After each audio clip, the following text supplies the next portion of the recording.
Hello students, आज हम thermodynamics का नेक्स्ट टॉपिक स्टार्ट कर रहे हैं, ताप की अवधारणा एवं ऊष्मागतिकी का शून्य नियम। ठीक है, ताप की अवधारणा में समझने से पहले ताप क्या होता है ये समझना जरूरी है।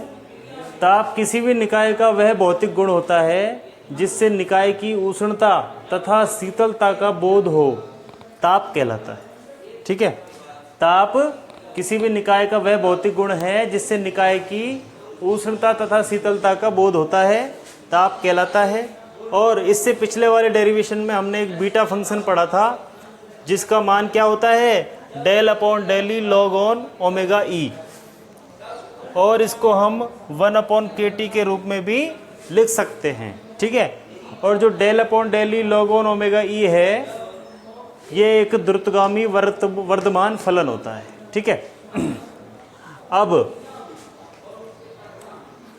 एक्चुअल में होता क्या है कि जैसे कि ऊष्मागतिकी का ये शून्य नियम हमें पढ़ना है, तो इस केस में क्या होगा, यदि दो निकाय पृथक पृथक एक तीसरे निकाय से अलग अलग ऊष्मीय साम्यावस्था में हो तो वो दोनों निकाय भी परस्पर ऊष्मीय साम्यावस्था में होंगे। इसे ऊष्मागतिकी का शून्य नियम भी कहते हैं। अब देखो, जैसे यहाँ पर तीन निकाय हैं, ए, बी और सी। ठीक है, अब यहाँ पर ये ए निकाय है, ये बी निकाय के साथ ऊष्मीय साम्यावस्था में है। ऊष्मीय साम्यावस्था का मतलब क्या है, जब दो निकायों को पास में रखा जाता है जो कि विलगित नहीं हो, जिसमें कि ऊष्मा का विनिमय एक दूसरे के साथ वो कर सकें, तो उस केस में ए और बी एक टाइम पे जाके साम्यावस्था में आ जाएंगे, मतलब उनके बीच में ऊष्मा का स्थानांतरण रुक जाएगा। तो उस केस में जो ये बीटा फंक्शन होता है दोनों का बराबर हो जाता है। ठीक है, नेक्स्ट, अगर ये ए बी के साथ में उसमें साम्यावस्था में हो, मतलब beta B is equal to beta A, और यदि यही ए सी के साथ में भी उसमें साम्यावस्था में हो, beta A is equal to beta C, तो क्या होता है, ऊष्मागतिकी के शून्य नियम के अनुसार beta B is equal to B beta C होगा। मतलब कि बी और सी निकाय भी एक दूसरे के साथ में साम्यावस्था में होंगे। ठीक है, तो ये हमारा ऊष्मागतिकी का शून्य नियम है। ठीक है, अब ये बीटा जो है ये इन निकायों का मौलिक गुण होता है। ठीक है, निकाय का यह एक मौलिक गुण है जिससे कि हमको इसकी साम्यावस्था के बारे में पता चल रहा है। ठीक है, जिसको कि हम t is equal to 1 upon k beta से शो करते हैं। ठीक है, अब यदि बीटा इसका बेसिक गुण है, मौलिक गुण है इन निकायों का, तो फिर जो बीटा होगा उसको हम 1 अपॉन के टी भी लिख सकते हैं। तो बीटा यदि मौलिक गुण है तो 1 अपॉन के टी भी तो मौलिक गुण होगा, और 1 अपॉन के टी भी मौलिक गुण है, तो इसका मतलब टी जो इसका परम ताप है वो भी एक साम्यावस्था का मौलिक गुण होगा, जिस पर कि जो कि मतलब दो निकायों को साम्यावस्था में दिखाने के लिए एक भौतिक राशि का कार्य करेगा। ठीक है, तो अब इस परम ताप के लिए कुछ एक कंडीशंस हैं, कुछ एक थ्योरीज हैं जो कि हम डिस्कस कर लेते हैं। फर्स्ट थ्योरी ये होती है इसकी कि परम ताप हमेशा धनात्मक होता है। ठीक है, परम ताप हमेशा धनात्मक होता है। क्यों होता है, beta is equal to 1 upon k T, और बीटा का ही पिछला डेरिवेशन जो हमने किया था उसके अंदर अवकलन करना था लॉग ऑन ओमेगा ई का। अभिगम्य ऊर्जा स्तरों की संख्या है ओमेगा ई। ठीक है, तो इसका लॉग लेने पर और उसका अवकलन करने पर हमारे पास बीटा फंक्शन आता है। ठीक है, और ये लॉग ऑन ओमेगा ई है जो क्या है, एक द्रुतगामी वर्धमान फलन है। द्रुतगामी वर्धमान फलन है, जैसा कि हमने यहाँ पर ऐसे बनाया था, उसके अंदर इस टाइप का फंक्शन बनाया था। तो द्रुतगामी वर्धमान फलन इसको कह रहे हैं यहाँ पे। ठीक है, और द्रुतगामी यदि वर्धमान फलन का यदि हम डेरिवेशन निकालते हैं, यदि हम इसका डेरिवेटिव निकालते हैं, अवकलन निकालते हैं, तो इसका मान धनात्मक होगा। तो हम कह सकते हैं कि बीटा और टी ये दोनों ही धनात्मक होंगे। तो इस तरीके से आप ये चीज़ प्रूफ कर सकते हो कि जो परमताप होता है और बीटा होता है, बीटा फंक्शन होता है, इन दोनों के मान धनात्मक होते हैं। ठीक है। अब नेक्स्ट जो कंडीशन है इसकी वो देख लेते हैं। किसी निकाय की ऊर्जा E पर अभिगम्य ऊर्जा स्तर किससे निरूपित किए जाते हैं? ओमेगा E समानुपाती E माइनस ई नोट की घात F। E minus E note क्या है? ई नोट यहाँ पर मूल अवस्था में ऊर्जा है। किसी निकाय की मूल अवस्था में जो ऊर्जा है वो है ई नोट। ठीक है। और F क्या है? यहाँ पर स्वतंत्रता कोटियों की संख्या।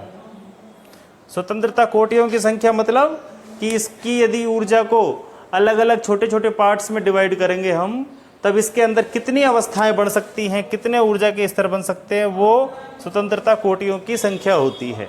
ठीक है। तो E माइनस ई नोट की घात F होगा ओमेगा E। ठीक है। और ओमेगा E क्या होता है? ओमेगा E भी अभिगम्य ऊर्जा स्तरों की संख्या होता है। तो ये दोनों एक दूसरे के समानुपाती होंगे। ठीक है। अब इसके दोनों तरफ लॉग लेने पर यदि समानुपाती के साइन को यदि हम इक्वल टू में चेंज करेंगे तो इसके साथ में कोई ना कोई कांस्टेंट आएगा। ठीक है। कोई ना कोई कांस्टेंट आएगा तो उस केस में हम इसका यदि लॉग लेंगे तो ओमेगा ई का तो लॉग हो गया ln ओमेगा ई। ठीक है। और नेक्स्ट फिर इक्वल टू के बाद में यदि हम इसके साथ लॉग लेंगे इसके साथ में, तो जो कांस्टेंट इसके साथ आ रहा है उसका तो लॉग लेने पर वो तो नियतांक ही होगा। और जो बाकी की जो राशि बचेगी E माइनस ई नोट की घात F, इसका लॉग लेने पर F तो लॉग से लेफ्ट साइड में शिफ्ट हो जाता है और E माइनस ई नोट का लॉग आ जाता है। ठीक है। अब इसका हम अवकलन लेंगे। अवकलन लेने पर डेल अपॉन डेल ई के रेस्पेक्ट में लॉग ओमेगा ई हो जाएगा इजिकल टू एफ कांस्टेंट की तरह कार्य कर रहा है। और लॉग ई माइनस ई नोट का यदि हम अवकलन करेंगे तो 1 upon E minus E note आएगा। और ई माइनस ई नोट का यदि हमको अवकलन करना है ई के रेस्पेक्ट में, तो ई का तो हो गया 1 और ई नोट का हो गया 0, तो इनटू में 1 आएगा। तो उसको हमने यहाँ पर लिखा नहीं है। ठीक है। इस तरीके से इसका अवकलन हो गया। और ये नियतांक है तो नियतांक का तो अवकलन हमेशा हमको पता है 0 होता है, कांस्टेंट का अवकलन। ठीक है। तो जो ये फंक्शन आया है हमारे पास, ये कौन सा फंक्शन है? Beta function. जैसा कि हमने यहाँ पर लिखा हुआ है कि ये बीटा फंक्शन है। Beta is equal to 1 upon k T होता है और यहाँ पर F upon E minus E note, यहाँ पर इसकी वैल्यू आ गई। के टी इजिकल टू क्या हो गया? ई minus E naught upon F. अर्थात के टी का मान निकाय की मूल अवस्था में ऊर्जा के सापेक्ष प्रति स्वतंत्रता कोटि माध्य ऊर्जा ई माइनस ई नोट के बराबर होता है। ठीक है।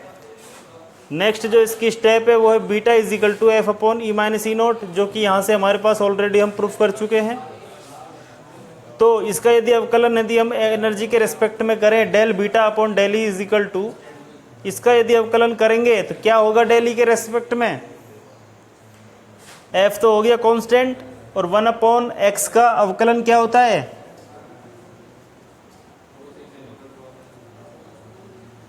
क्या होगा 1 अपॉन एक्स का? एक्स की घात -1। ठीक है। तो -1 एक्स की घात -2, तो माइनस का 1 अपॉन एक्स स्क्वायर होगा। तो ऐसे ही यहाँ पर क्या है? 1 upon E minus E note का माइनस का 1 अपॉन एक्स स्क्वायर, एक्स यहाँ पर ई माइनस ई नोट हो गया। तो इस तरीके से ई माइनस ई नोट का होल स्क्वायर हो गया। और माइनस आ रहा है तो ये जो वैल्यू है यहाँ तो स्क्वायर हो रहा है, ये तो पॉजिटिव है, ये भी पॉजिटिव है। और यहाँ नेगेटिव आने के बाद इसका मतलब क्या है? ये ऋणात्मक वैल्यू आ गई। Del beta upon del E यहाँ पर ऋणात्मक है। ठीक है। लेकिन del T upon del E is equal to क्या होगा यहाँ पर? अब टी का भी यदि हम अवकलन करें तो टी क्या होता है? 1 अपॉन के बी, 1 अपॉन के बीटा यहाँ लिख दिया। और 1 अपॉन के बी का यदि हम अवकलन करेंगे तो के तो कांस्टेंट है, 1 अपॉन बीटा का करेंगे तो माइनस का 1 अपॉन बीटा स्क्वायर आ गया। और फिर बीटा का भी हमको करना होगा इसके रेस्पेक्ट में, डेल ई के रेस्पेक्ट में। ठीक है। ऐसे ही यहाँ पर भी ई माइनस ई नोट का भी करेंगे तो ई का तो 1 हो गया और ई नोट का 0 हो गया। ठीक है। ऐसे यहाँ पर बीटा का भी लेना होगा। तो del T upon del E is equal to minus का 1 upon k beta square del beta upon del E क्या है यहाँ पर, माइनस का F upon E minus E naught का होल स्क्वायर। ये वैल्यू यहाँ पुट कर दी। अब ये नेगेटिव से नेगेटिव ये पॉजिटिव हो गया है, तो ये वैल्यू पॉजिटिव, ये वैल्यू पॉजिटिव, ये पॉजिटिव, ये पॉजिटिव, तो इसका मतलब है टोटल वैल्यू पॉजिटिव आएगी। ठीक है, तो इसका मतलब क्या होगा, अर्थात निकाय की ऊर्जा में वृद्धि होने पर निकाय के परम ताप में वृद्धि होती है। अब यदि यहाँ पर इसकी वैल्यू को चेंज करें एनर्जी की को, अगर इसका डेरिवेटिव का मान धनात्मक आ रहा है, इसका मतलब क्या होगा कि डेल ई का मान यदि बढ़ेगा तो टी का मान भी बढ़ेगा। ठीक है, तो इससे हम कह सकते हैं यदि किसी निकाय की ऊर्जा में यदि हम वृद्धि करें, यदि उसको हम एनर्जी देते जाएं तो उसके टेम्परेचर में वृद्धि होती है। 11th 12th क्लासेज में हम जो पढ़ते हैं डायरेक्ट यहाँ से पढ़ते हैं कि किसी निकाय को एनर्जी देने पर वो उसका तापमान बढ़ता है, लेकिन अब जो हम कर रहे हैं उसके अंदर जो ताप बढ़ता है उसका भी डेरिवेशन है, वो कैसे बढ़ता है। ठीक है, उसको भी हमने मैथमेटिकल एनालिसिस किया है उसका भी। ठीक है, तो इस तरीके से थर्मोडायनेमिक्स एक तरीके से किसी भी कंसेप्ट को बेसिक से उठा रही है। कोई भी फिनोमिना है हमारी फिजिक्स की, उसको उसकी ये जो मूल रूप से ये कहाँ से आती है उसको स्टार्टिंग से ही ये हमको बता रही है। ठीक है, तो आज का टॉपिक ये क्लियर होता है सबको, और नेक्स्ट जो टॉपिक होगा वो अगले वीडियो में लेंगे। Thank you.